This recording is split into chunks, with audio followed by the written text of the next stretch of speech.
Aku menghembuskan napas berat. Hatiku terasa terhiris.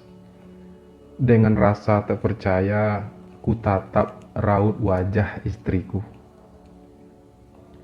"Kenapa?" tanyaku akhirnya dengan suara pelan. "Aku lelah, Mas. Aku sudah memikirkan ini 1 bulan lebih. Ibu juga sudah setuju," jawab istriku. Raut mukanya menunjukkan keseriusan. Aku meremas jemariku, mencoba menahan gejolak emosi.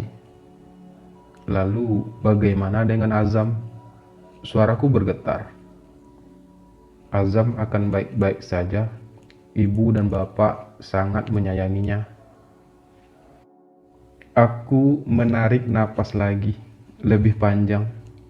Ku tatap kembali lembaran kertas yang istriku letakkan di atas meja reot ruang tamu rumah kami.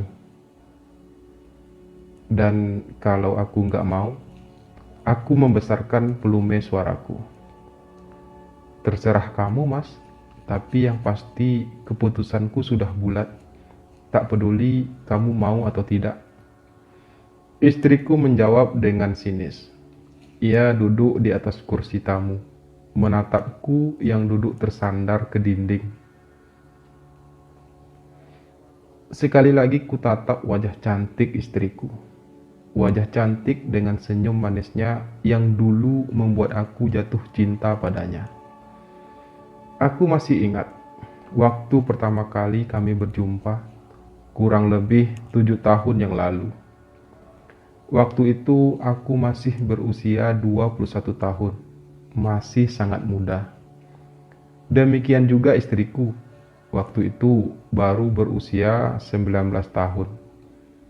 Kami bertemu di acara pesta pernikahan seorang teman. Berawal dari saling lirik, saling senyum, dan kemudian saling tertarik. Istriku yang waktu itu bekerja pada sebuah wedding organizer yang kebetulan pada saat itu menghandle pernikahan temanku. "Dewi," lembut ia menyebut namanya saat kami saling berjabat tangan berkenalan. "Alif," aku membalas dengan tegas. Sejak saat itu, kami menjadi dekat dan sering bertemu. Dewi yang seorang perantau, baru 1 tahun ia tinggal di kota ini. Aku sendiri juga baru beberapa bulan tinggal di kota ini. Kebetulan aku baru mendapatkan pekerjaan sebagai seorang satpam di salah satu bank swasta. Sebagai sama-sama perantau dan jauh dari keluarga, membuat kami bisa saling mengisi. Kami benar-benar saling tertarik dan jatuh cinta. Karena merasa sudah cocok, belum genap 3 bulan kami pacaran, kami sepakat untuk melanjutkan hubungan kami ke jenjang pernikahan. "Kamu yakin, Liv? Kamu kan masih 21 tahun. Terdengar suara berat ibu ketika aku menyampaikan keinginanku. Dewi dan aku memang sepakat untuk segera menikah. Untuk itu kami pun memutuskan untuk pulang ke kampung halaman masing-masing untuk menyampaikan niat kami. "Alif yakin, Bu?" jawabku tegas, sambil menatap gambar bapak yang terpajang rapi di dinding. Kulihat bapak tersenyum. Bapak meninggal 2 tahun lalu. saat aku baru lulus SMA. Karena itu aku tidak bisa melanjutkan kuliah. Aku harus mencari pekerjaan, setidaknya untuk membantu ibu. Kemudian seorang teman mengajak aku bekerja sebagai seorang satpam di kota. Dengan berat hati ibu melepaskan kepergianku. Ya nggak apa-apa toh bu, lagian Alif juga sudah kerja di kota, biar ada yang ngurus dia juga. Kak Ning, kakakku satu-satunya itu ikut menimpali. Ia sendiri menikah pada umur 19 tahun dan sekarang sudah punya 2 anak. Ya, ibu sih terserah kamu, Liv. Kalau kamu memang sudah merasa cocok dan siap, ibu dan keluarga pasti merestui. Iya, Bu, jawabku tegas. Begitulah akhirnya. Aku dan Dewi menikah dengan cara sangat sederhana. Kami terpaksa menikah di kota karena orang tua Dewi sebenarnya tidak menyetujui pernikahan kami. Namun kami sudah sepakat, apapun yang terjadi kami harus menikah. Pernikahan kami hanya dihadiri oleh beberapa orang teman, dan dari pihak keluargaku sendiri hanya ada Kak Ning dan ibu yang bisa datang. Karena keterbatasan ekonomi dan juga jarak yang sangat jauh. Setelah menikah, kami menyewa sebuah rumah kontrakan kecil tak jauh dari tempat aku bekerja. Dewi sendiri memutuskan untuk berhenti bekerja. Ia ingin fokus mengurus keluarga katanya. Selain itu, upah yang ia terima dari tempat ia bekerja juga tidak seberapa. Aku setuju saja. Toh gajiku sebagai satpam sudah cukup untuk membiayai kehidupan keluarga baru kami. Kehidupan kami sangat sederhana, namun kami sangat bahagia. Kami saling mencintai dan saling menyayangi. Hari-hari yang kami lalui terasa indah dan membahagiakan. Setahun kemudian, Dewi melahirkan anak pertama kami, Azam. Kebahagiaan kami semakin terasa lengkap. Kehadiran Azam membuat rumah tangga kami semakin berwarna. Meski tak bisa kupungkiri, kadang ada pertengkaran-pertengkaran kecil terjadi di antara kami. Namun selama itu kami masih bisa saling mengerti. Satu hal yang aku tahu, namun Dewi tak pernah mengungkapkannya padaku, bahwa ia sebenarnya rindu kedua orang tuanya. Tapi keputusannya untuk nekat menikah denganku telah membuat ia harus menahan semua kerinduan itu. Aku selalu berusaha menghibur Dewi agar ia tidak terlalu larut dalam kesedihannya. Aku yakin suatu saat nanti kedua orang tua Dewi akan merestui juga pernikahan kami. 1 tahun usia Azam, aku mendapat kabar dari kampung kalau ibuku sakit parah dan akhirnya wafat. Aku pulang kampung, namun tak sempat melihat wajah terakhir ibuku. Aku hanya bisa menangis di pusaranya. Sekali lagi, aku harus kehilangan orang yang aku sayang. Rasanya hatiku begitu perih. Air mataku tak sadar pun menetes. Apalagi mengingat bahwa aku bahkan belum bisa membahagiakan ibu. Kamu yang sabar ya, Dik. Lembut suara Kak Ning di telingaku. Ia mengusap air matanya sendiri. Biar bagaimanapun, Kak Ning lah orang yang paling dekat dengan ibu selama ini. Ia pasti sangat kehilangan. Aku hanya mengangguk, namun air mataku terus menetes. Aku seakan enggan beranjak dari pusara itu. Namun Bang Afwan, suami Kak Ning, segera menarik tanganku lembut. Aku pun melangkah tertatih menuju rumah. Aku hanya berada beberapa hari di kampung, karena aku harus segera masuk kerja. Lagi pula, istri dan anakku tidak bisa ikut, karena mengingat jarak yang jauh dan keterbatasan keuangan yang kami miliki. Aku kembali ke kota dan berusaha tegar menjalani hari-hariku lagi. Keberadaan Dewi dan Azam cukup membuatku terhibur dan nyaman. Hari-hari berlalu seperti biasa. Azam tumbuh dengan lincah. Sekarang usianya sudah hampir 4 tahun. Semuanya baik-baik saja, meski kehidupan kami cukup sederhana dan masih tinggal di rumah kontrakan kecil. Namun hari-hari indah ternyata tidak berlangsung lama. Tiba-tiba, bank tempat aku bekerja jadi satpam mengalami masalah dan akhirnya harus tutup. Secara otomatis, aku harus kehilangan pekerjaanku. Dunia terasa berputar kurasa saat itu. Aku kehilangan arah. Sebagai seseorang yang hanya lulusan SMA dan tidak punya skill apa-apa, tidaklah mudah mendapatkan pekerjaan di kota. Dan begitulah kondisi yang aku alami saat ini. 1 bulan menganggur, semua masih bisa teratasi. Istriku masih punya simpanan untuk membayar kontrakan dan biaya makan kami bertiga. Namun memasuki bulan kedua, keadaan rumah menjadi berubah. Kami sering bertengkar tanpa sebab. Aku kadang sengaja pergi selama beberapa hari tak pulang, hanya untuk menghindari perdebatan dengan istriku.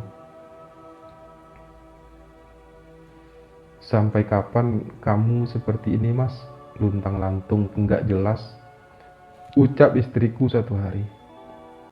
Aku hanya diam. "Sudah hampir 3 bulan kamu nganggur dan tak menghasilkan apa-apa," lanjutnya. "Aku sudah tidak punya simpanan lagi. Bu Ros, pemilik kontrakan, sudah 2 kali datang ke rumah. Katanya dia hanya akan beri kita waktu sampai minggu depan." Aku hanya tergugu mendengar itu semua. Aku bukannya tak berusaha. Berbagai tempat telah aku jelajahi untuk mencari pekerjaan. Dari mencari pekerjaan jadi kuli, pelayan rumah makan, atau tukang parkir pun, aku tetap tidak mendapatkannya. Aku bahkan sempat terpikir untuk mencuri atau bahkan merampok. Tapi untunglah aku tidak punya bakat untuk hal itu. Sekarang aku benar-benar tidak tahu harus berbuat apa lagi. Aku tidak pernah memikirkan hal ini sebelumnya. Aku pikir semuanya akan lancar dan baik-baik saja. Aku pikir hidup akan semulus itu. "Aku ingin pulang ke tempat ibu, Mas." Istriku akhirnya berujar lagi setelah melihat keterdiamanku. Pelan aku melirik istriku. Keningku berkerut. "Kenapa?" tanyaku. "Aku malu, Mas. Aku nggak sanggup lagi menghadapi ini semua." Suara istriku parau. "Kita akan menghadapinya bersama-sama, Wi," bujukku.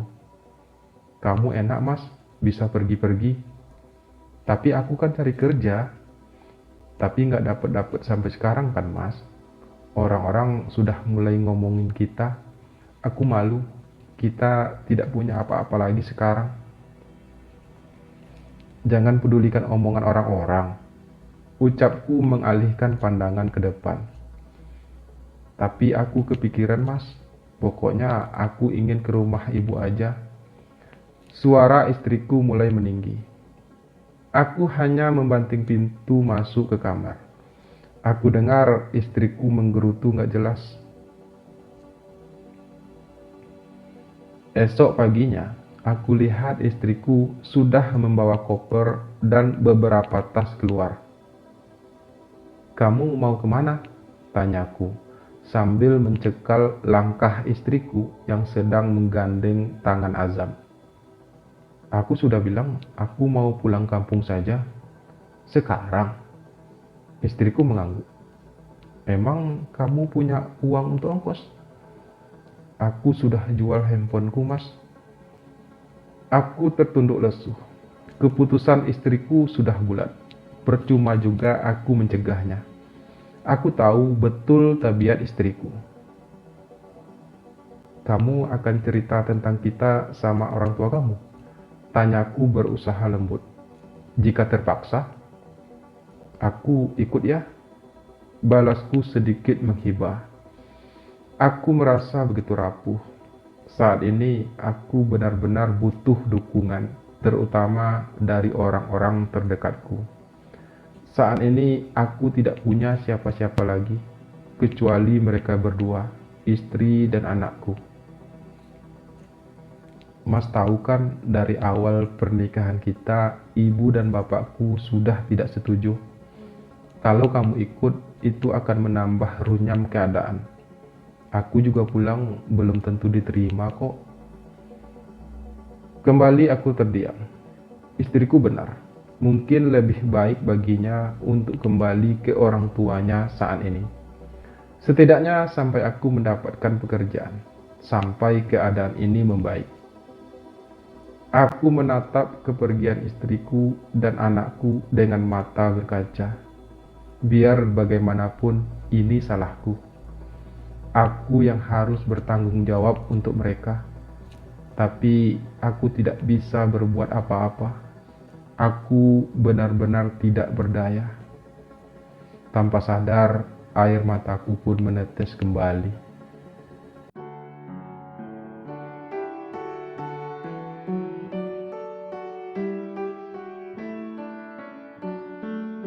Pagi sekali, pintu kontrakanku digedor-gedor. Dengan rasa malas, aku bangun dan menuju pintu depan. "Sudah ada uangnya," suara kasar Bu Ros menyemprotku. Aku hanya menggeleng. "Ya udah, kamu silahkan beres-beres barang kamu sekarang." "Tapi Bu, aku..." "Nggak ada tapi-tapian. Kamu belum bayar sewa sudah 3 bulan loh." "2 bulan Bu." Suaraku pelan. "Iya, seminggu lagi jadi 3 bulan." Suara Bu Ros semakin meninggi. "Saya janji Bu, seminggu lagi saya bayar semuanya."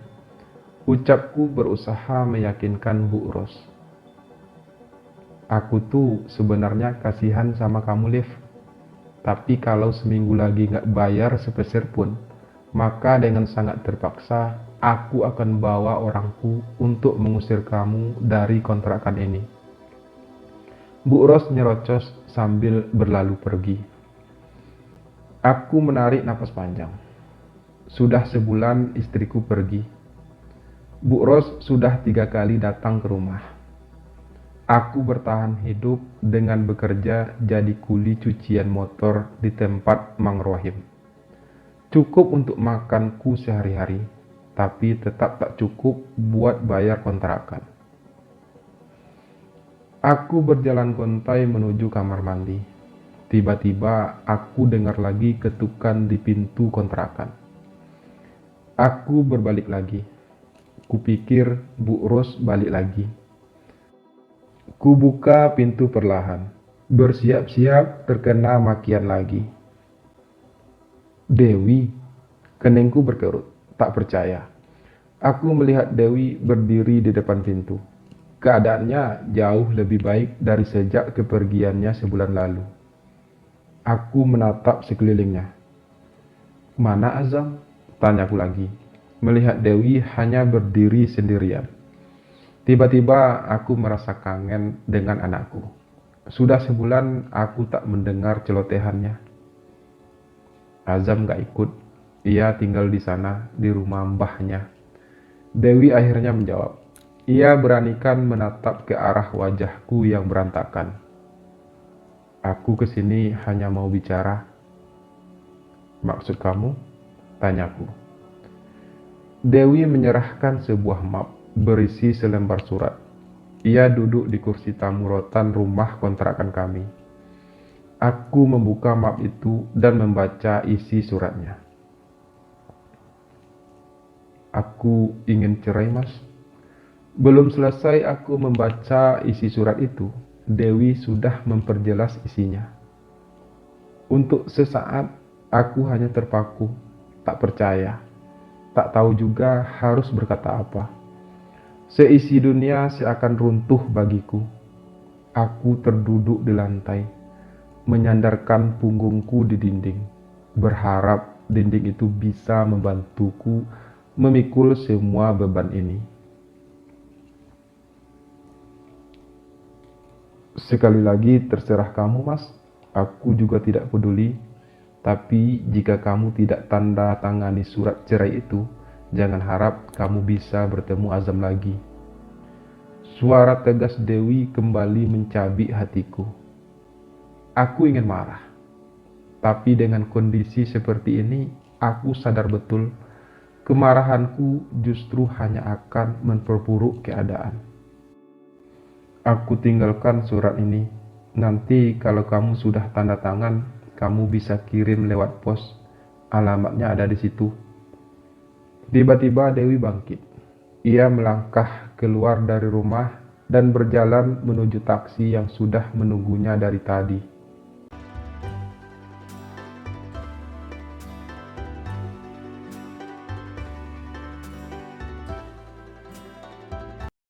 Seminggu aku hanya mengurung diri di kamar. Hatiku benar-benar hancur. Hidupku kacau. Sekarang aku bahkan tidak punya apa-apa. Aku juga tidak punya semangat dan harapan. Semuanya benar-benar berantakan. Tak kusangka pernikahanku akan berakhir dengan setragis ini. Berkali-kali kutatap surat yang ditinggalkan Dewi. Rasa rindu menyeruak di dadaku. Aku rindu anakku. Aku rindu istriku. Aku rindu suasana bahagia di rumah sederhana ini. Air mataku menetes lagi. Entah sudah berapa kali aku menangis dalam seminggu ini. Hatiku perih. Aku merasa lemah, tak berdaya untuk mempertahankan rumah tangga kami. Suara ketukan terdengar sangat keras di pintu. Aku bergegas berdiri. Aku tahu itu Bu Ros. Sudah seminggu. Dia pasti ingin menagih. Wajah garang Bu Ros menatapku. Aku hanya terdiam. Sudah seminggu. Jika kamu belum punya uang juga, kamu boleh kemasi barang-barangmu dan silahkan pergi dari sini. Suara Bu Ros lantang. Beberapa tetangga nongol keluar. Aku masuk ke dalam. Tidak ada barang apa-apa di rumah ini sekarang. Semua sudah terjual. TV, kulkas, kipas angin, semuanya. Aku hanya mengemasi pakaianku yang sudah sebulan tidak dicuci. Aku masukkan pakaian itu ke dalam tas bututku. Aku memang harus pergi. Aku tak berhak lagi tinggal di sini.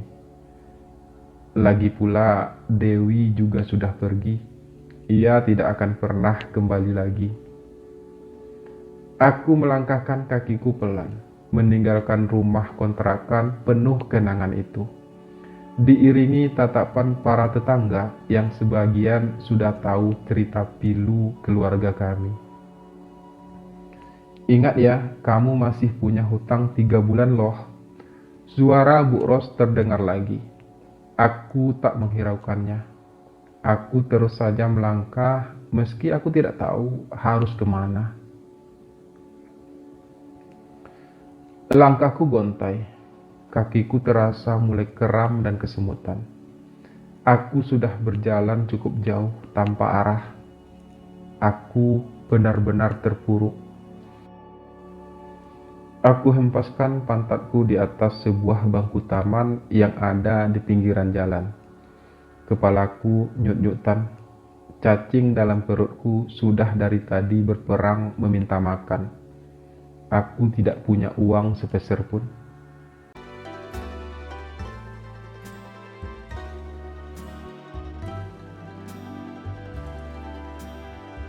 Terpikir olehku untuk pulang ke kampung. Tapi di kampung, aku juga tak punya siapa-siapa selain Kak Neng. Dan aku tahu betul bagaimana kehidupan ekonomi Kak Neng. Suaminya hanya seorang buruh. Aku tak ingin menambah beban mereka. Lagi pula, aku pun toh tak punya uang untuk ongkos pulang. Aku memejamkan mataku, mencoba menahan segala perih yang ada. Perihnya rasa lapar, perihnya luka yang menggores di hatiku. Badanku terasa lemas tak berdaya. Beberapa menit aku terlelap, saat tiba-tiba aku merasa ada cipratan air di wajahku. Aku membuka mata, ternyata hari sudah mulai hujan. Semakin lama semakin deras. Aku berlari menuju teras ruko yang berjejeran. Senja mulai meremang. Aku berteduh di teras sebuah kafe yang membuat rasa laparku kian menjadi. "Hei, ngapain kamu di situ?" Sebuah suara lantang menahan gerakanku untuk duduk. Aku berpaling menatap ke arah suara itu. Seorang laki-laki tua berpakaian satpam berdiri tak jauh dari situ. "Aku hanya mau numpang berteduh, Pak," balasku ringan. "Iya, tapi jangan di situ." Suara itu masih lantang. Aku hendak melangkah pergi menempuh hujan yang sangat deras itu. Sampai tiba-tiba seorang laki-laki keluar dari balik pintu masuk kafe. "Ada apa, Pak Kardi?" tanya laki-laki itu pada satpam tersebut. "Orang ini, Pak, ia berteduh di sini," balas satpam itu dengan sedikit hormat. Suaranya pelan. "Biarkan aja, Pak, nggak apa-apa. Hujan deras gini kan?" Laki-laki itu berujar sambil melangkah mendekati kami. Mendengar perkataan laki-laki tersebut, aku urungkan langkahku. "Kamu nggak apa-apa?" tanya laki-laki itu padaku. Ia mendekat. Aku hanya menggeleng. Kemudian dengan sedikit berani, aku melihat ke arah laki-laki yang baik hati itu. Laki-laki itu mengerutkan kening, seperti sedang mengingat sesuatu. Tangan kanannya terangkat, dan diacungkannya jari telunjuk ke arahku sambil berkata, "Alif, kamu Alif kan?" Kembali aku menatap laki-laki itu mencoba mengenalinya. Tapi pikiranku memang sedang tidak fokus. Aku tak mengenalinya. Tapi refleks aku pun mengangguk. "Kamu nggak ingat saya?" Laki-laki itu bertanya lagi. Dia melangkah semakin dekat. Dia hanya berdiri satu langkah lagi di depanku. Aku tatap wajah itu lalu menggeleng. "Saya Bayu," ucapnya.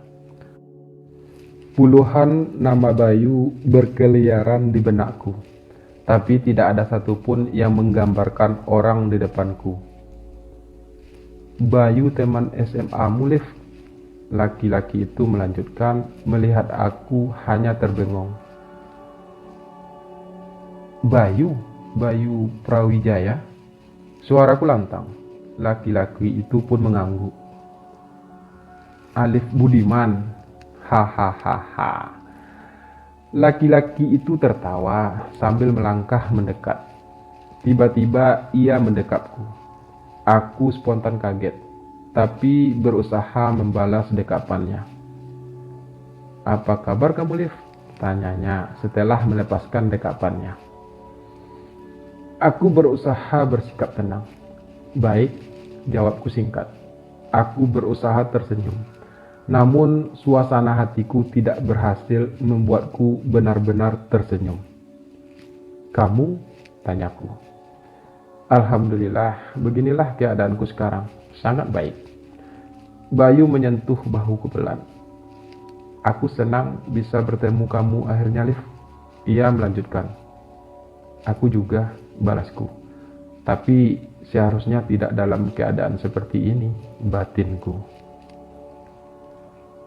"Kamu mau kemana?" tanya Bayu lagi, menatap tas yang ada di lantai teras. Aku tergagap, tak bisa menjawab. "Kita ngobrol di dalam aja yuk, Liv," Bayu menawarkan. Kemudian tanpa menunggu jawabanku, ditariknya tanganku masuk ke dalam kafe. "Tasnya dibawa aja," lanjutnya. Kami duduk di salah satu meja yang berada di sudut kafe. Bayu menawarkanku beberapa menu hidangan makanan dan minuman. "Udah, tenang aja, aku yang traktir kok," ucapnya melihat aku hanya menatap menu tersebut. Aku kemudian memilih beberapa makanan dan minuman yang menurutku tidak terlalu mahal. "Sudah berapa tahun kita nggak ketemu?" Bayu memulai pembicaraan sambil menunggu pesanan kami datang. 8 atau 9 tahun, lanjutnya. "Cukup lama ya?" Aku hanya tertunduk. Bukannya aku tak senang bertemu Bayu, namun kondisiku saat ini benar-benar membuatku merasa tak nyaman. Perutku terasa melilit menahan lapar. Aku merasa pesanan kami terlalu lama datang. "Kamu kenapa, Liv?" Suara Bayu mengagetkanku lagi. "Oh, nggak apa-apa, Bay," timpalku cepat. Aku takut Bayu menyadari akan ketidaknyamananku. Sekuat mungkin aku menahan rasa laparku dan mencoba tersenyum. "Kamu udah nikah?" tanya Bayu lagi. Aku mengangguk. "Punya anak?" "Satu," jawabku singkat. "Baguslah." Ucapan Bayu membuatku mengernyitkan kening. "Kupikir kamu gak laku," Bayu melanjutkan sambil sedikit tertawa. "Brengsek kamu, Bay," balasku mulai merasa nyaman. "Kamu?" "Aku baru menikah setahun yang lalu. Sekarang istriku lagi hamil besar." "Oh, berarti aku lebih duluan ya?" ucapku sedikit bercanda. "Iya, kamu dari dulu memang selalu duluan kan?" Bayu adalah sahabat karibku semasa SMA. Ya, kami sangat dekat. Tak ada hari yang kami lewati tanpa bersama, baik di sekolah maupun di luar sekolah. Bayu anak seorang pengusaha kaya, tapi dia tidak manja. Bayu tidak suka memamerkan harta orang tuanya. Dia selalu tampil sederhana. Aku suka berteman dengan Bayu, karena orangnya asik, suka bercanda, dan yang paling penting, ia suka membantu. Hanya saja kalau urusan belajar, Bayu paling malas. Dia selalu berada di ranking paling bawah, dan dia selalu mengandalkan aku untuk mendongkrak nilainya. Aku memang sering memberinya contekan. Maklum, kami duduk sebangku. Kabar terakhir yang aku tahu, Bayu kuliah di Singapura. Tak kusangka kami akan bertemu di sini dengan keadaanku yang seperti sekarang ini. "Bapak Ibu gimana kabar, Liv?" Pertanyaan Bayu membuyarkan lamunanku. "Bapak dan Ibu sudah meninggal, Bay," balasku pelan. Kulihat Bayu mengernyitkan kening. "Kapan?" tanyanya. Sebelum aku sempat menjawab, pelayan sudah datang membawakan pesanan kami. "Bapak meninggal sekitar 7 tahun lalu," Ibu udah 4 tahun. Oh, aku turut berduka cita ya, Liv. Aku menganggukkan kepala. Pelayan telah selesai menyajikan hidangan kami. Bayu dulu memang sering main ke rumah, sering nginap dan makan juga. Ayo, Liv, dimakan, tawar Bayu. Aku yang sudah menahan lapar dari tadi segera menyantap hidangan tersebut. Dalam hatiku merasa bersyukur. Setidaknya malam ini aku tidak akan kelaparan. Ini kafe kamu? Tanyaku sekedar berbasa-basi. Aku melihat cara pelayan tadi memperlakukan kami. Bayu mengangguk. Iya, inilah usahaku sekarang, Liv, ucapnya. Aku udah punya lebih 20 cabang sekarang. Ada rencana mau buka 1 cabang lagi, tapi masih dalam proses. Bangunan udah ada, cuma lagi cari orang yang bisa mengelolanya. Aku hanya mengangguk-angguk kecil sambil menyantap makanan. Bayu memang selalu beruntung. Terlahir dari keluarga kaya dan sekarang punya usaha sendiri. Tapi kamu jangan salah, Lip. Ini murni usahaku sendiri. Tidak ada campur tangan papa. Kalau perusahaan papa, kan udah ada Bang Hadi yang mengambil alih. Ucap Bayu menjelaskan. Tapi bukannya kamu kuliah di luar negeri ya? Tanyaku penasaran. Iya, itu kan keinginan papa. Aku kuliah 4 tahun di Singapura. Kemudian 5 tahun lalu aku balik ke Indonesia dan mulai buka usaha dari nol.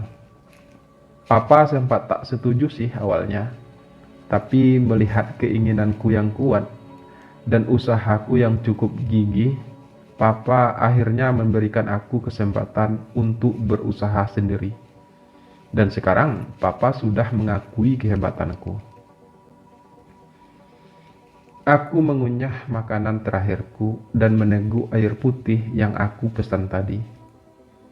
Bayu menatapku cukup lama, kemudian berujar, "Kamu belum jawab pertanyaanku yang tadi, Liv." "Pertanyaan yang mana?" "Kamu mau kemana?" Tiba-tiba terasa ada yang menggores hatiku. Masalah perutku memang sudah teratasi, tapi masih begitu banyak masalah yang harus kuhadapi. Aku bimbang. Haruskah aku cerita sama Bayu? Meskipun kami dulu adalah sahabat, tapi setelah sekian tahun tak bertemu, rasanya sulit untuk terbuka lagi pada Bayu.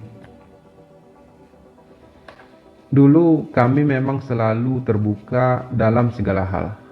Hampir tidak ada rahasia di antara kami. Tapi sekarang tentu semuanya sudah berbeda.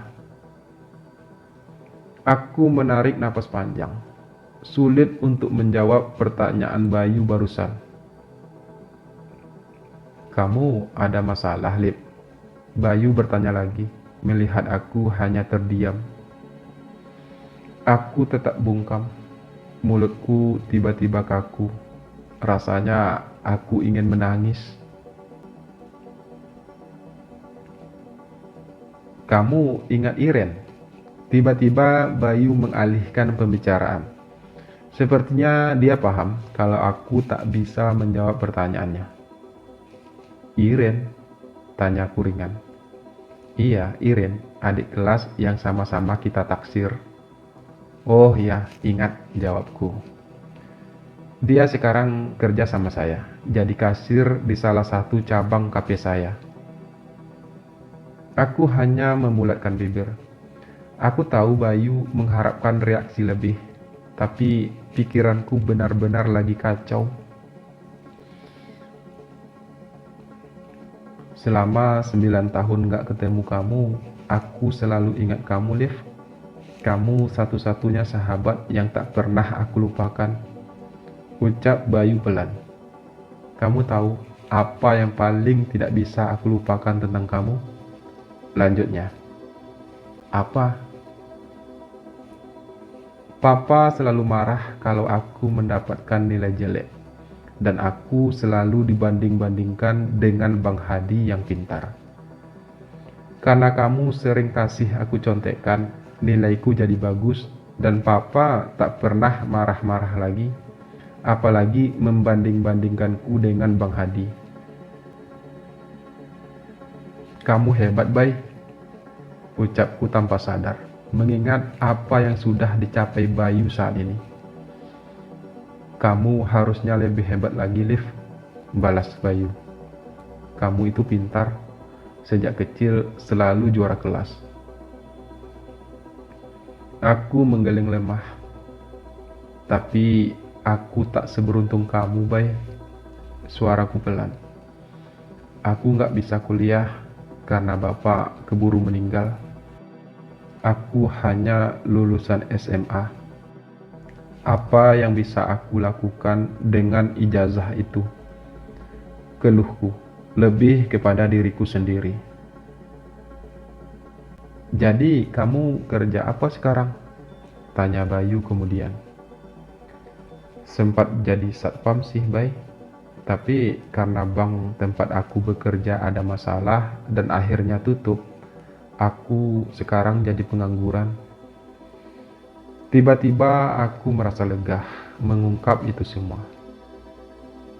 Bayu menatapku lagi dengan tatapan iba. Sebenarnya aku tak ingin dikasihani, tapi saat ini tak ada apa-apa yang bisa aku pertahankan, sekalipun cuma sebuah gengsi ataupun harga diri. Jadi sekarang kamu mau kemana? Tanya Bayu lagi. Entahlah, Bay, aku juga gak tahu harus kemana. Istriku memilih untuk pergi dan kembali ke orang tuanya. Dia bawa anak kami.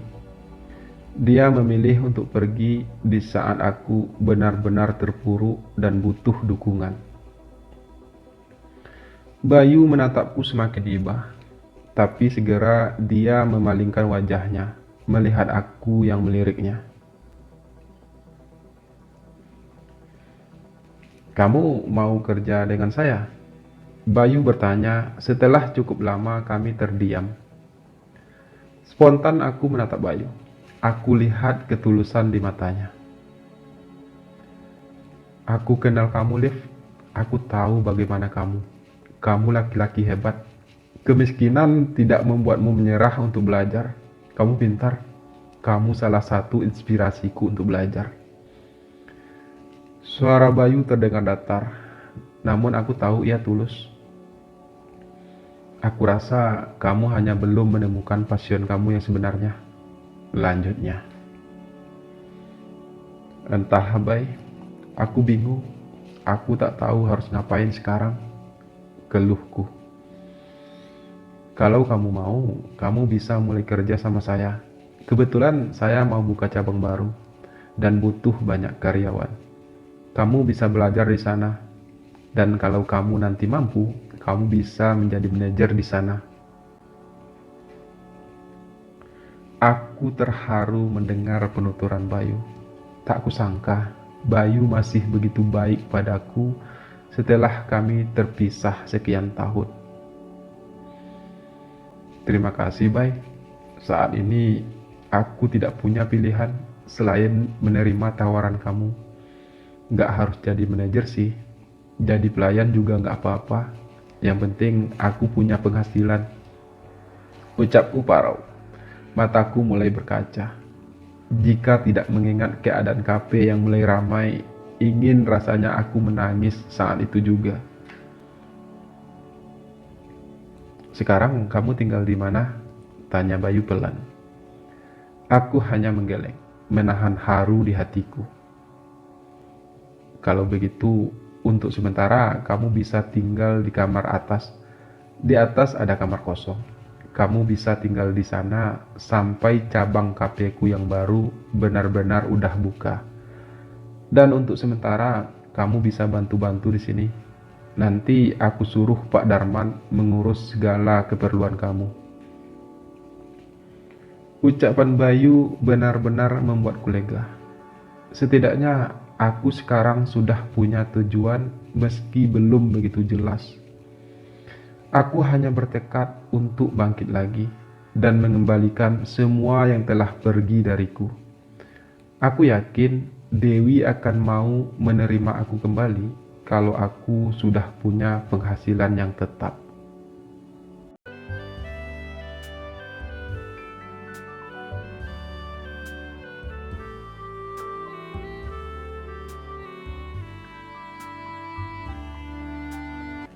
Kamu terlambat, Mas. Suara istriku cukup keras, mengimbangi suara gerimis di luar.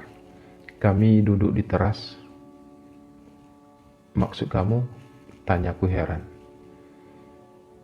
Aku bukan Dewi yang dulu lagi, Mas. Aku bukan istrimu lagi. Aku sudah menikah dengan orang lain. Balas Dewi dengan sedikit tertunduk. Kita belum resmi bercerai, Wi. Aku membesarkan pelume suaraku. Secara hukum mungkin belum, tapi secara agama kita sudah bukan suami istri lagi. Sudah lebih dari 6 bulan kita tidak bersama. Sudah lebih dari 6 bulan kamu tidak menafkahi aku dan Azam, Mas. Tapi bukannya kamu yang memilih untuk pergi? Iya, karena aku tidak ingin membebani kamu di sana, Mas. Aku hanya berharap jika aku pergi, kamu bisa lebih fokus mencari pekerjaan. Tapi mengapa kamu tidak menungguku, Wi? Balasku sambil menatap wajah Dewi cukup lama. Karena ayah dan ibuku, Mas. Mereka bersikeras untuk menikahkan aku dengan Mas Dadang. Karena kamu tak kunjung datang, aku terpaksa menerimanya. Suara Dewi terdengar parau. Apa kamu mencintainya? Tanyaku akhirnya, setelah cukup lama kami saling terdiam. Cinta tidak menjadi prioritas utama bagiku saat ini, Mas. Aku pernah menikah dengan orang yang aku cintai. Tapi untuk apa cinta itu jika hidup kita menderita? Dewi menarik napas. Yang penting Mas Dadang bertanggung jawab. Lanjutnya. Aku juga bertanggung jawab. Tapi nyatanya kita menderita, Mas. Hanya beberapa bulan, Wi. Hanya beberapa bulan aku menganggur. Dan kamu tidak sabar menjalani itu semua. Bagimu mungkin hanya beberapa bulan, Mas. Tapi bertahun-tahun aku harus menahan kerinduanku pada ibu dan ayahku, pada keluargaku. Tapi bukannya kamu yang ingin kita segera menikah meski tanpa restu dari orang tuamu? Suaraku meninggi lagi. Ya, itu karena aku mencintai kamu. Aku pikir cinta saja sudah cukup membuatku bahagia. Tapi lama-kelamaan aku mulai sadar bahwa cinta bukanlah segalanya. Cintaku padamu telah membuat aku terpisah dari keluargaku. Bahkan sampai bertahun-tahun, aku masih berharap cinta itu bisa membuat aku kuat. Tapi ternyata aku salah. Apa dia menyayangi Azam? Tanyaku lagi.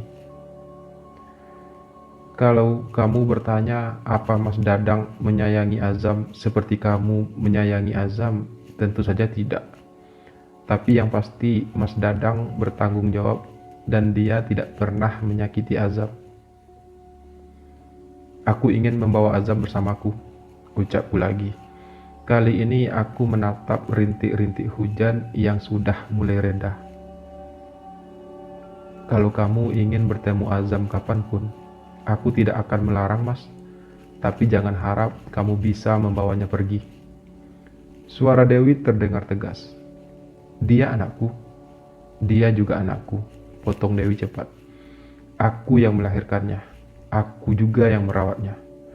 Kali ini suara Dewi terdengar ketus. Aku akan tuntut di pengadilan. Silahkan mas, aku juga tidak takut. Aku bukan sosok ibu yang tidak bertanggung jawab. Aku merawat Azam dengan baik. Pengadilan tidak akan membiarkanmu mengambil Azam dariku, mas. Apalagi jika mereka tahu bagaimana kehidupan kita sebelumnya. Aku sudah kerja sekarang. Hidupku juga sudah jauh lebih baik. Aku bahkan sudah punya rumah sendiri. Penghasilanku jauh lebih dari cukup untuk membiayai Azam. Ucapku berusaha lembut. Biar bagaimanapun, aku ingin anakku tinggal bersamaku. Meski Dewi telah memilih untuk menikah lagi setelah lebih dari 6 bulan kami tidak bertemu. Yah, 6 bulan sudah peristiwa tragis hidupku telah berlalu. Sekarang aku sudah bekerja dengan Bayu, sahabatku.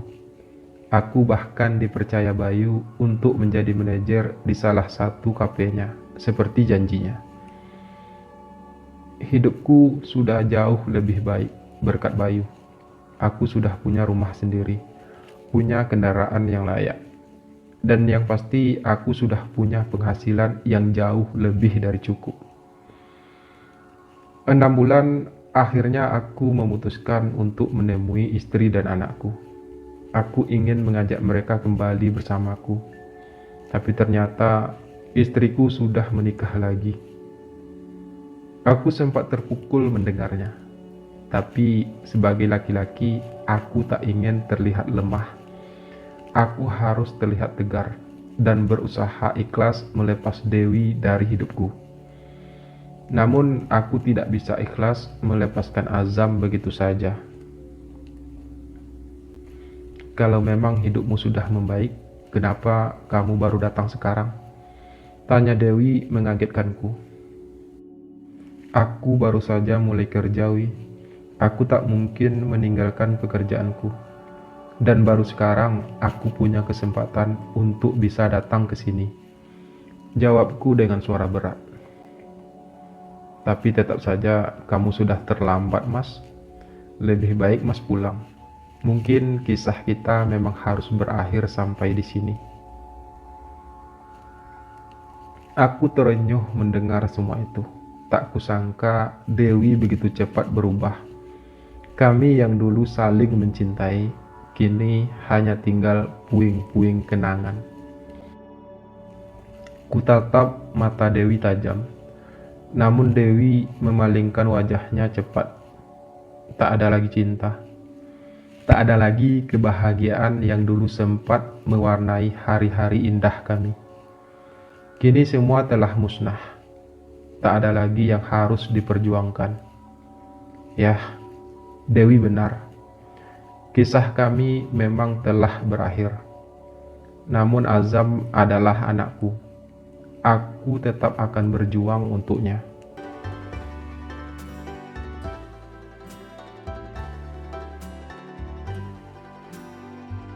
Ternyata perjuanganku hanya sia-sia. Telah berbagai cara aku lakukan untuk mendapatkan hak asuh anakku. Namun pengadilan memutuskan bahwa istriku lebih berhak mendapatkan hak asuhnya. Aku bukan saja kehilangan istriku, tapi aku juga harus kehilangan anakku. Meskipun sewaktu-waktu aku masih bisa mengunjungi Azam, tapi tetap saja aku merasa telah kehilangan segalanya.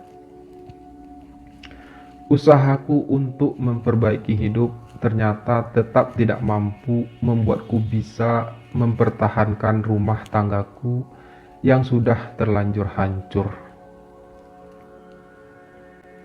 Aku kembali ke kota dengan perasaan hampa. Aku merasa gagal. Kehidupanku memang telah membaik. Tapi apa arti itu semua bagiku saat ini? Jika semua terasa menyakitkan. Mimpiku untuk membangun kembali rumah tanggaku yang retak ternyata hanya sia-sia. Aku menjalani hari-hariku dengan berat. Perlahan, aku mulai menghapus nama Dewi dari hatiku. Aku tak ingin mengingatnya lagi. Kalau Dewi bisa berubah, kenapa aku tidak? Toh sekarang hidupku sudah cukup mapan. Aku masih cukup muda. Aku bisa mencari pengganti Dewi dengan mudah. Meski tentu saja mencari pasangan yang selalu setia menemaniku dalam kondisi apapun itu tidak mudah. Tapi setidaknya aku harus bisa membuka hatiku untuk kehadiran wanita lain, menemukan kembali kebahagiaanku. Hei, melamun lagi. Suara Bayu mengagetkanku. Aku menoleh sejenak ke arah Bayu. Kami duduk di sudut ruangan kafe sore itu. Bayu sengaja mengajakku bertemu di situ. Masih memikirkan Dewi? Lanjut Bayu lagi. Aku menggeleng. Bukan Dewi, Bay, tapi Azam. Balasku tegas. Bayu hanya menatapku. Aku tahu, Bayu tidak percaya kalau aku sudah melupakan Dewi. Namun kemudian Bayu tersenyum. Akhir-akhir ini, Bayu memang terlihat bahagia. Apalagi sejak anak pertamanya lahir 3 bulan yang lalu. Gimana kabar Surya? Tanyaku akhirnya. Surya adalah nama anak Bayu. Dia beri nama Surya agar bisa selalu bersinar, katanya. Oh, lagi sedang rewel-rewelnya sekarang. Rewelnya itu yang bikin aku selalu kangen, Lev. Ada apa kamu ajak aku ke sini, Bay? Tanyaku lagi. Oh ya, jadi lupa. Aku mau kenalkan kamu dengan seseorang. Balas Bayu ringan. Siapa? Tanyaku. Adalah seseorang. Sebentar lagi ia sampai sini. Ucap Bayu dengan sedikit menyunggingkan senyum. Aku hanya terdiam. Pikirku, Bayu pasti akan memperkenalkanku dengan salah seorang rekan bisnisnya. Mungkin untuk mengembangkan usahanya. Tak lama kemudian, seorang gadis berjalan mendekati meja kami. Gadis itu berjalan dengan anggun, senyumnya mengembang. Wajahnya mulus terawat, bak seorang model sebuah majalah. Hai, akhirnya sampai juga. Sapa Bayu kepada gadis itu sambil mereka berjabat tangan. Oh ya, kenalkan ini Alif. Lanjut Bayu lagi. Gadis itu menatapku beberapa saat, kemudian tersenyum. Hei, sapanya ringan. Saya Airin. Lanjutnya dengan suaranya yang merdu, membuat jantungku berdegup cukup kencang. Dengan sedikit gugup, aku menjabat tangan lembut gadis itu. Alif, balasku. Ternyata Bayu memang sengaja ingin memperkenalkan aku dan Airin. Bayu bahkan dengan sengaja beberapa saat kemudian pergi meninggalkan kami berdua di sana. Dari cerita Airin, aku akhirnya tahu kalau ia seorang dosen. Usianya hanya lebih muda 2 tahun dariku.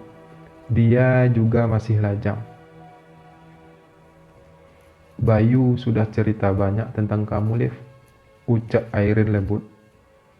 Bayu adalah kakak seniorku waktu kuliah di Singapura. Lanjutnya. Oh, aku membulatkan bibir.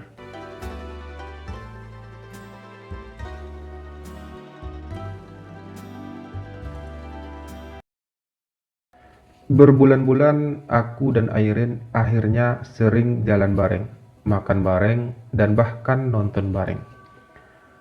Rasanya hatiku mulai menemukan sesuatu yang baru.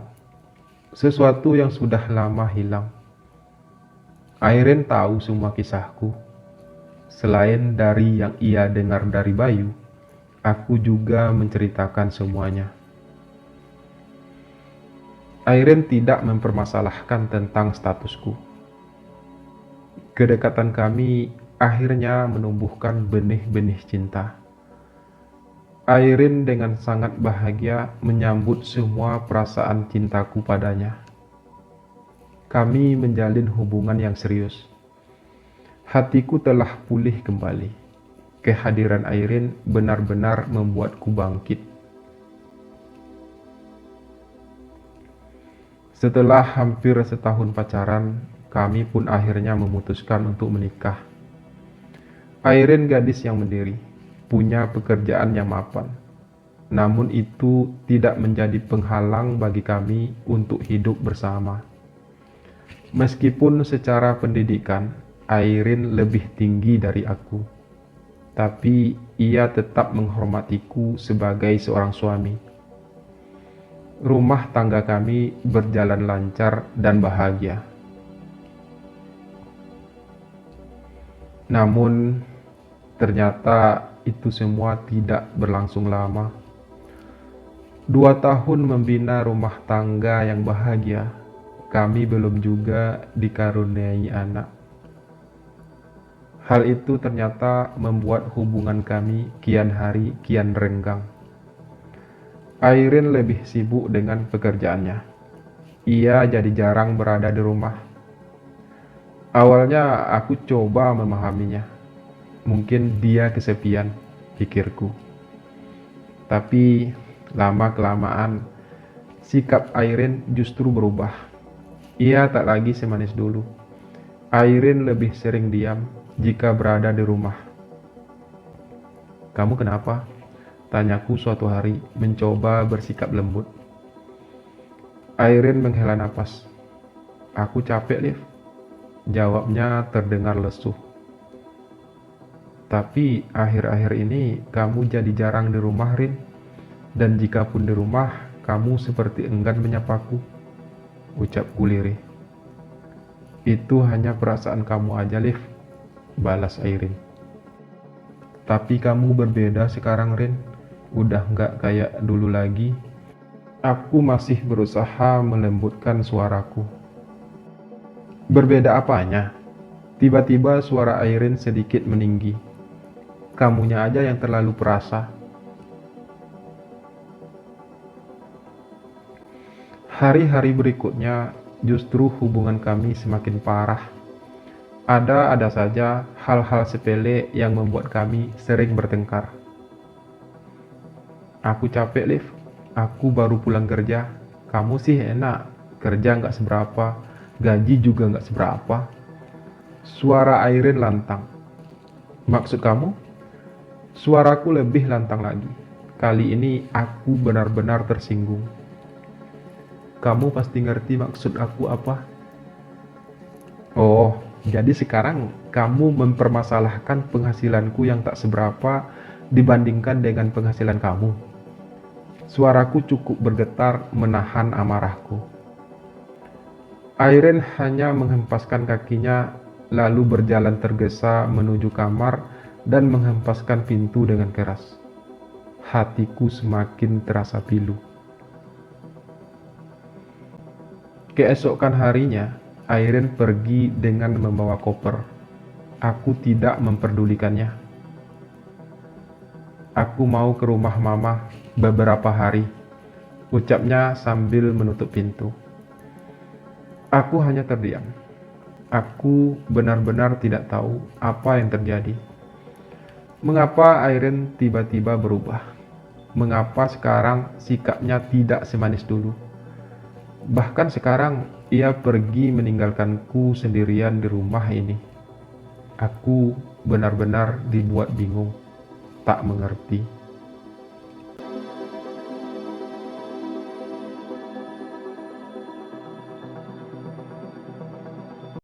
Aku menatap wanita tua yang ada di hadapanku.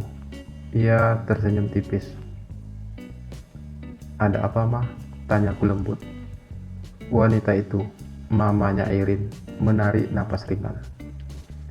Ia memang sengaja datang ke kafe tempat aku bekerja. Sudah lebih dari seminggu Airin pergi dari rumah.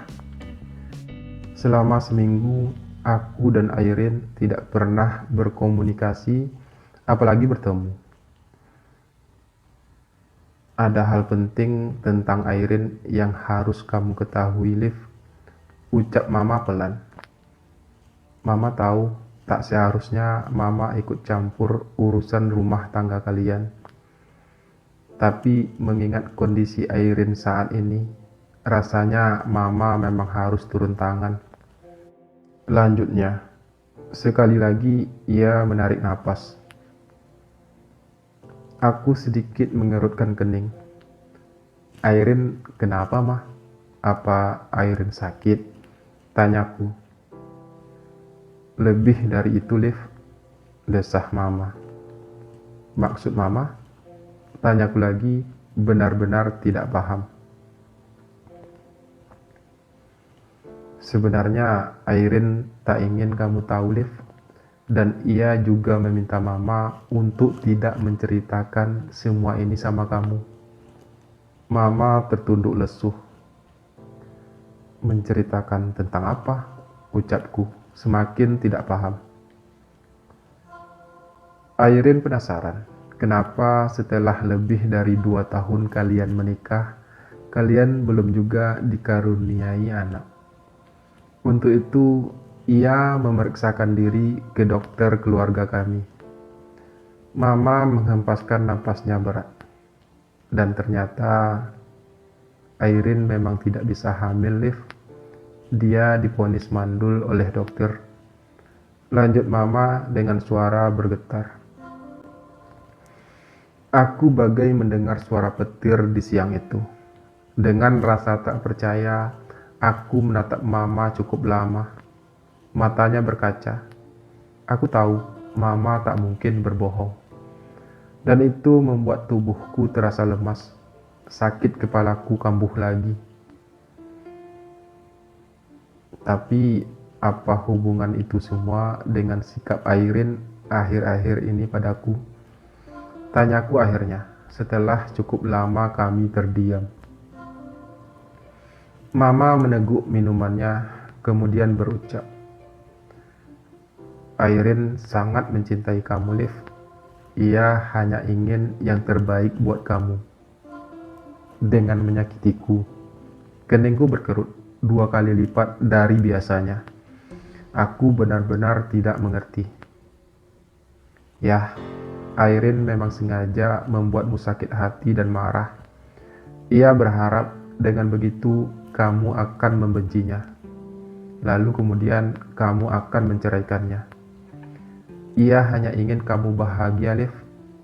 Dan dengan terus bersamanya, kamu tidak akan pernah bahagia. Karena Airin sadar, ia tidak bisa memberikanmu keturunan. Mama menghempaskan napasnya lagi. Matanya masih berkaca. Aku terenyuh mendengar itu semua. Bagaimana mungkin Airin bisa berpikir sepicik itu? Sekarang kamu sudah tahu semuanya, Liv. Mama berharap kamu bisa melakukan yang terbaik. Mama berucap lagi. Aku sangat mencintai Airin, Mah, dan aku tak mungkin meninggalkannya. Jawabku tegas. Mama berdiri tiba-tiba. Ia melangkah pelan mendekatiku. Mama percaya sama kamu, Liv, ucap Mama, sambil menyentuh bahuku pelan. Semoga kalian bisa menemukan jalan yang terbaik. Lanjutnya pelan. Kemudian ia melangkah pergi, meninggalkanku yang masih terpaku. Hatiku terasa miris. Bayangan wajah cantik Airin melintas seketika. Sekarang aku paham mengapa Airin tiba-tiba berubah. Meski tetap saja hati kecilku belum bisa menerima perlakuan Airin padaku.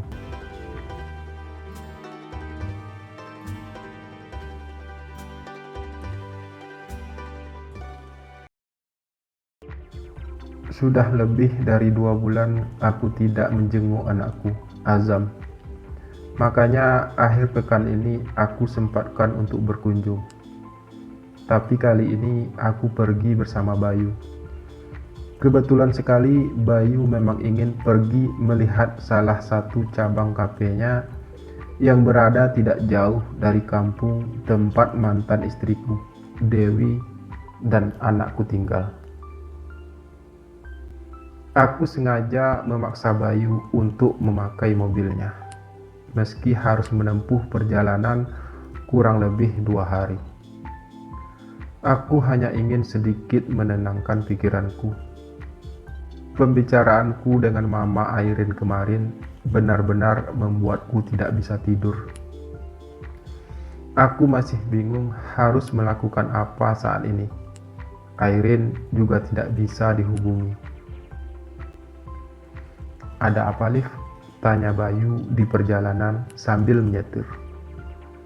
Aku menoleh sekilas. "Nggak ada apa-apa, aku hanya ingin mengunjungi anakku," jawabku datar. "Kita sudah kenal sejak lama, Liv. Aku sudah hafal sifat kamu. Kalau tidak ada apa-apa, ngapain kamu maksa aku harus naik mobil? Kenapa kita nggak naik pesawat saja, biar cepat sampai?" "Aku pengen jalan-jalan. Aku kangen jalan-jalan bareng kamu," ucapku lagi dengan nada masih datar. "Bullshit. Hentikan omong kosong kamu, Liv. Jika kamu gak mau cerita, kita balik," ancam Bayu dengan sedikit mengurangi laju mobil. Aku terdiam sesaat. Niatku memang dari awal ingin cerita sama Bayu tentang Airin. Tapi mengingat betapa begitu banyaknya kebaikan Bayu selama ini padaku, tiba-tiba aku merasa enggan. Bayu selalu ada setiap kali aku dalam masalah. Dia memang benar-benar sahabat yang baik. Tapi kalau bukan kepada Bayu, kepada siapa lagi aku harus bercerita? Biasanya Bayu memang selalu punya solusi dari setiap persoalanku. Aku menarik napas panjang dan menghempaskannya perlahan.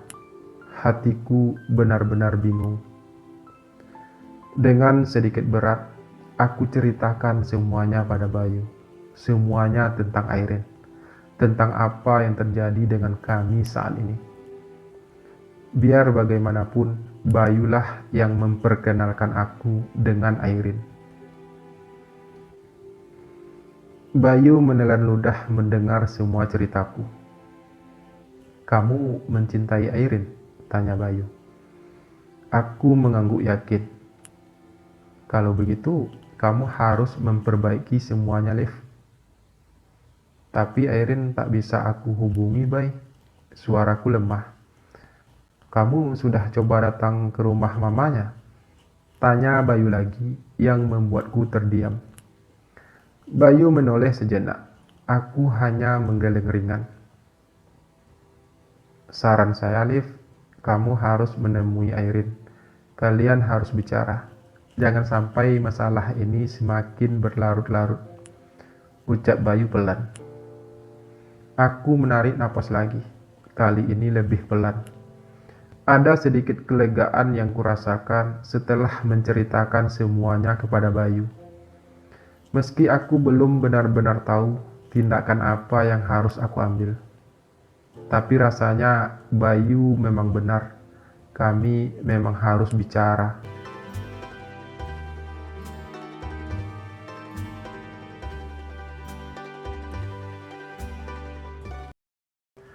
Kami duduk di ruang tamu rumah Mama. Setelah dengan sangat susah payah, Mama membujuk Airin untuk keluar dari kamarnya. Airin terlihat pucat dan sedikit berantakan. Aku tahu apa yang Airin rasakan saat ini. "Kenapa kamu kesini?" Airin berbicara setelah Mama meninggalkan kami berdua. Aku menatap Airin lama. tak tahu harus memulainya dari mana. Airin meneguk minumannya. Ia masih menunggu jawabanku. Aku menelan ludah pahit. Aku sudah tahu, ucapku pelan. Airin mendongak. Mama sudah cerita semuanya, lanjutku. Lantas, suara Airin ketus. Aku mencintai kamu, Airin. Aku ingin kamu kembali lagi ke rumah kita. Suaraku lembut. Aku gak bisa, Liv, balas Airin. Kenapa? Tanyaku. Kamu sudah tahu jawabannya, Liv. Airin menunduk. Ia sengaja menghindari tatapanku. Kamu salah, Airin. Apapun kondisimu saat ini, itu tidak akan merubah perasaanku padamu. Aku berujar tanpa mengalihkan pandanganku. Aku hanya ingin yang terbaik buat kamu, Liv, balas Airin. Yang terbaik buat aku ialah tetap bersama kamu, Airin, ucapku tegas. Tapi aku tidak bisa memberikan kamu keturunan, Liv. Kamu sudah tahu itu. Suara Airin mulai terbata. Kita pasti bisa bahagia, ucapku yakin. Tanpa anak, tanpa keturunan. Ngomong kosong, Liv, potong Airin cepat. Apa arti sebuah rumah tangga tanpa ada anak di dalamnya, Liv? Pasti semuanya akan terasa hampa. Siapa bilang? Banyak kok pasangan yang tetap bahagia sampai tua meski mereka tidak punya keturunan, balasku. Kamu terlalu banyak nonton sinetron, Liv, ujar Airin. Kamu yang terlalu pesimis, Rin. Suaraku sedikit meninggi. Aku tidak pesimis. Aku hanya mencoba realistis. Aku mencoba menerima kenyataan kalau aku tidak bisa hamil. Dan itu jelas akan membuat rumah tangga kita tidak akan sempurna. Suara Airin terdengar lembut kembali. Tidak ada manusia yang sempurna, Rin. Tidak ada juga rumah tangga yang sempurna. Tapi yang terpenting, kita bisa saling melengkapi. Kita bisa saling menerima kekurangan masing-masing. Kali ini Airin terdiam. Ia meneguk minumannya kembali, menatapku sekilas, lalu memalingkan muka. Aku hanya ingin kamu mendapatkan wanita yang pantas buat kamu, Liv. Dan wanita itu bukanlah aku. Suara Airin terdengar lirih. Kamu sudah jauh lebih pantas buatku, Airin. Kamu sempurna di mataku. Aku mencintai kamu dengan apa adanya dirimu. Apa itu masih belum cukup? Balasku. Kulihat Airin menarik napas panjang. Matanya mulai berkaca. Atau sebenarnya kamu tidak mencintaiku lagi? Lanjutku pelan. Aku mencintai kamu, Liv, dan kamu juga tahu itu. Balas Airin cepat. Kalau begitu, mari kita pulang, Rin. Kita mulai lagi semuanya dari awal, ucapku. Aku takut, Liv. Airin berujar dengan suara bergetar. Setelah cukup lama, ia terdiam. Kita hadapi semuanya bersama-sama, Rin. Masih banyak cara agar kita bisa punya anak. Kita hanya harus percaya. Kita harus berusaha, Rin. Balasku lagi. Itu mustahil, Liv.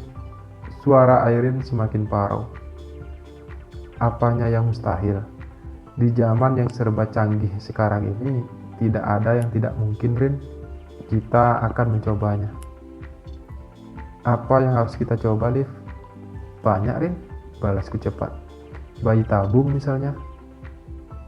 Bagaimana kalau tetap tidak berhasil? Tanya Airin lagi. Ya, kita coba terus, Rin. Atau kita bisa angkat anak. Apa bedanya? Yang penting kita tetap bersama.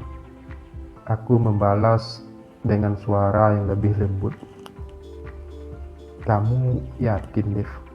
Kali ini Airin berkata sambil menatapku lembut.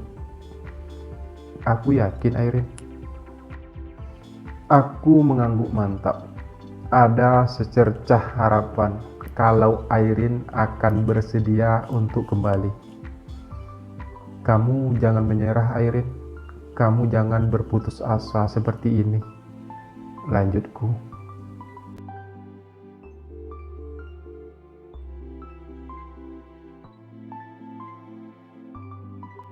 Hari ini aku pulang lebih awal. Aku sudah berjanji pada anakku untuk mengajaknya jalan-jalan. Hari ini ia genap berusia 4 tahun. Namanya Aznah. Dia memang tidak terlahir dari rahim istriku, Airin. Aznah kami ambil dari sebuah panti asuhan. Waktu itu usianya masih sekitar 3 bulan. Meski demikian, Aznah mampu membuat rumah tangga kami semakin bahagia. Kehadirannya mampu memberi warna-warna indah dalam hidupku. Airin bahkan sangat menyayanginya. Di perjalanan pulang, tiba-tiba handphoneku berdering. Nama istriku terpajang di sana. Aku buru-buru mengangkatnya. Ada apa, Ma? Tanyaku. Aznah, apa? Suara istriku terbata. Aznah kenapa, Ma? Tanyaku semakin penasaran. Nggak tahu, Pak. Ya, tiba-tiba kejang-kejang tadi, mukanya pucat. Aku sedang dalam perjalanan menuju rumah sakit sekarang. Papa langsung menyusul ke sini ya, ucap istriku. Aku memacu mobilku menuju rumah sakit yang disebutkan istriku tadi. Perasaanku menjadi tak karuan. Aku mencemaskan putriku. Selama ini ia jarang sekali sakit, kecuali hanya demam biasa. Pikiranku terasa tidak enak. Aku memarkir mobilku dengan terburu. Aku masuk ke rumah sakit dengan tergesa. Tak lama kemudian, aku melihat istriku sedang berbicara dengan seorang dokter. Wajah istriku begitu pucat. Air matanya mengalir deras. Ia langsung memelukku. Tangisnya semakin menjadi. Maaf, ucap dokter itu. Kami sudah berusaha semaksimal mungkin. Lanjutnya, yang membuatku terhenyak. Meski aku tidak tahu pasti, tapi aku sangat mengerti apa maksud dari perkataan dokter tersebut. Istriku semakin erat memelukku. Tubuhku lunglai tak berdaya. Istriku akhirnya tak sadarkan diri. Air mataku akhirnya pun tumpah. Semua terjadi begitu cepat. Aku tak berdaya menerima semuanya. Terlalu sakit bagiku. Aku bahkan rasanya sudah tidak sanggup lagi berdiri. Kakiku terasa lemas. Sampai kemudian aku benar-benar tak sadarkan diri.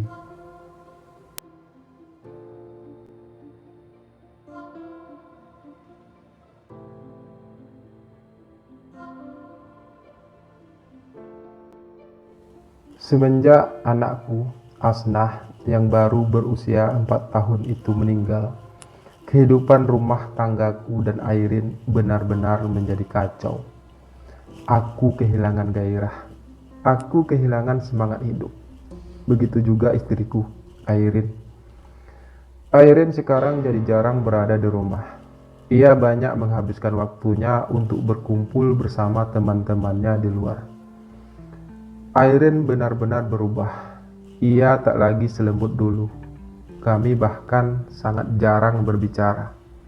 Kami takut setiap kata yang keluar hanya akan membangkitkan segala kenangan kami akan kematian anak kami yang tiba-tiba. Sampai kapan kamu akan seperti ini, Liv? Suara Bayu, sahabatku yang selalu ada menemaniku, bahkan di saat-saat terpahit dalam hidupku. Aku hanya menatapnya dengan mata yang memerah. Hatiku memang selalu terasa perih. Setiap orang pernah gagal, Liv. Setiap orang pernah kehilangan sesuatu yang berharga dalam hidupnya. Namun itu bukan alasan untuk mereka berhenti dan menyerah. Bayu melanjutkan. Aku tahu ini semua sangat berat bagimu, Liv. Tapi sudah saatnya kamu bangkit lagi, Liv. Memulai lagi semuanya dari awal. Kamu pernah melewati yang lebih menyakitkan dari ini, Liv. Dan saya yakin kamu pasti bisa bangkit. Aku hanya menghela napas berat. Aku tak tahu lagi apa yang harus aku lakukan saat ini. Kegagalan demi kegagalan terus menghantui sepanjang perjalanan hidupku. Aku putus asa. Hingga akhirnya aku dan Airin memutuskan untuk berpisah. Kami memilih untuk menjalani kehidupan kami masing-masing. Semua itu kami lakukan agar kami bisa melupakan tentang kematian anak kami satu-satunya. Mungkin ini bukan yang terbaik, tapi aku sendiri tidak benar-benar tahu apa yang terbaik untuk hidupku sebenarnya. Kamu yakin ingin berpisah dari istrimu, Liv?